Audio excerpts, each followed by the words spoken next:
یشوع کی کتاب اس کا پہلا باب اور اس کی دوسری آیت سے مطالعہ کریں گے. ہاللیلویا. اور ساتھ ساتھ ہم پڑھتے جائیں گے اور ساتھ ساتھ ہم سیکھتے چلے جائیں گے. تھینک یو لارڈ، تیرا شکر. ہاللیلویا.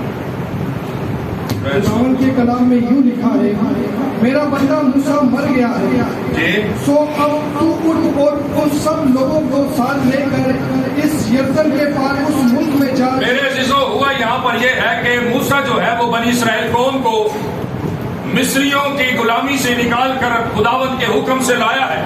اور میرے عزیزو، جب وہ مصریوں سے اسرائیلیوں کو خداوند کے حکم کے سبب سے چھڑا کر لایا تو ہوا یہ کہ اب آگے پار جانا ہے، لیکن موسیٰ جو ہے وہ جا نہیں سکتا، کیونکہ میرے عزیزو موسیٰ جو ہے اس کی ڈیتھ ہو جاتی ہے اور اس موت واقع ہو جاتی ہے. اس کے بعد وہ ذمہ داری جو موسیٰ کے کندھوں پر خداوند نے ڈالی، وہ ذمہ داری یشوع کے کندھوں پر ڈال دی گئی ہے.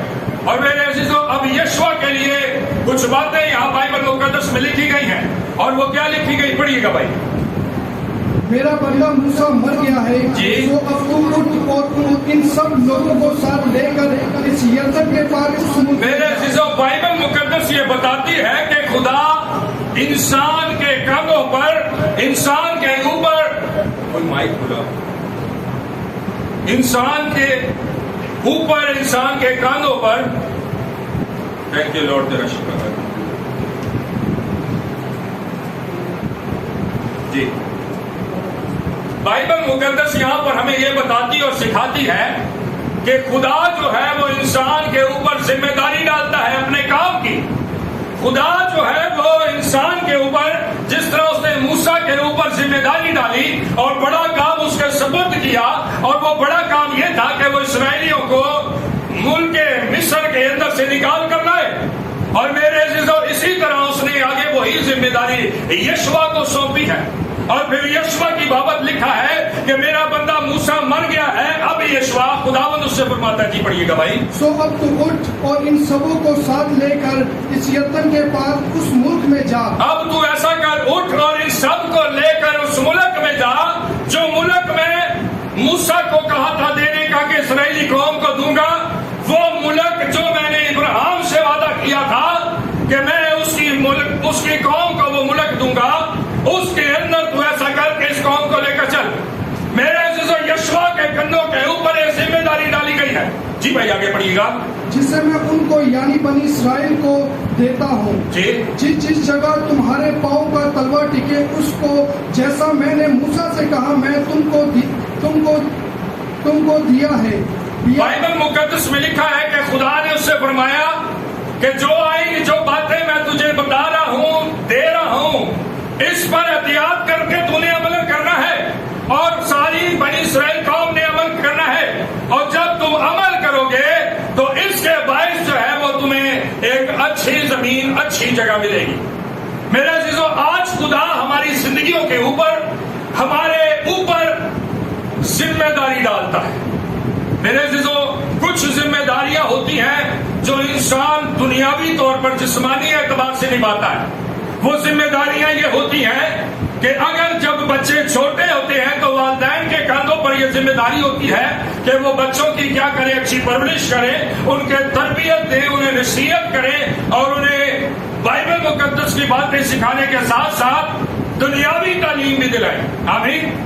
میرے عزیزو، وہی بچے جب بڑے ہو جاتے ہیں تو وہ بچے پھر اپنی ذمہ داریاں اٹھاتے ہیں. وہ بچے جب جوان ہو جاتے ہیں، جب وہ لکھ پڑھ جاتے ہیں تو اس کے بعد پھر وہ نوکری کرتے ہیں، جاب کرتے ہیں اور اپنے گھر کی ذمہ داری اپنے کاندھوں پر اٹھاتے ہیں. ایسا ہوتا کہ نہیں ہوتا؟ میرے عزیزو، یہ وہ ذمہ داریاں ہیں جو جسمانی اعتبار سے، جسمانی طور پر ہمارے کندھوں پر ڈالی جاتی. لیکن میرے عزیزو، خدا جسمانی ذمہ داریوں کے ساتھ ساتھ بہت سارے لوگوں کو چنتا ہے اس بات کے لیے کہ روحانی ذمہ داری ان کے کندھوں پر ڈالے. میرے عزیزو، روحانی ذمہ داری کیا ہے؟ روحانی ذمہ داری یہ ہے، بعض اوقات روحانی ذمہ داری کلام کو شیئر کرنے کی ہوتی ہے، میسج دینے کی ہوتی ہے، کلام سنانے کی ہوتی ہے. بعض اوقات کوئی ساز بجانے کی ہوتی ہے. بعض اوقات ذمہ داری پرستش کرنے اور کروانے کی ہوتی ہے.